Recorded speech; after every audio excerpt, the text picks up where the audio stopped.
Երբ որ ես ասում եի, որ դուք ուրացել եք Դաշնակցությանը, դուք ուրացել եք Սիմոն Վրացյանին, դուք ուրացել եք Քաջազնունուն, դուք ուրացել եք Խատիսյանին։ Հիմա հիմնավորում թե ոնց եք ուրացել։ Ցեղասպանությունից ընդամենը 3 տարի անց Դաշնակցությունը գնում է Թուրքիայի հետ պայմանագիր կնքում բարեկամության մասին, պայմանագրի վերնագիրը,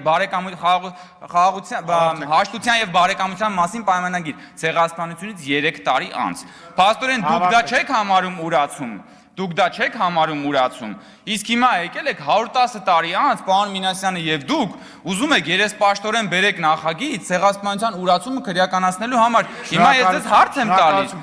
հարց եմ տալի, բայց դուք համարում եք, որ Խատիսյանը ուրացող է, թե կամ Քաջազնունին, կամ Վրացյանը։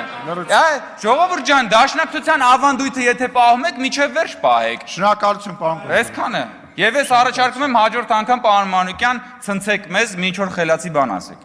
Շնորհակալություն։ Եզրափակիչ ելույթների կարիք տեսնում եք։ Համեցեք, պարոն Թումանյան։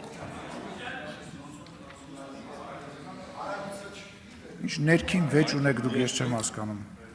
Ներքին վեճ ունեք, ակնհայտ ներքին վեճ ունեք դուք։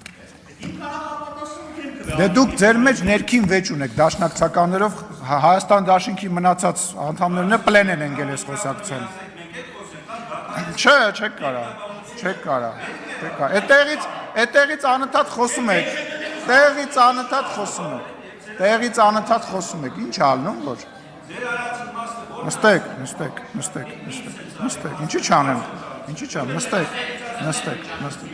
Կանգնի, Մինասյան։ Դու նստած մնա այդտեղ։ Լավ, մանգապարտեզ չի, հանգիստ, բան նստի։ Նախ դույով խոսա երիտասարդ, լսի, երիտասարդ, դույով խոսա, լսում ես, նստի տեղը, հանգստացի, ինչ ձևի խոսում է նույնը ստանում է պատասխան, դու էլ կանգնած մնա խես նստում, մնացեք օրենքով սահմանված չափերի մեջ, շարունակեք, պարոն Թումանյան։ Հարգելի հայրենակիցներ, ես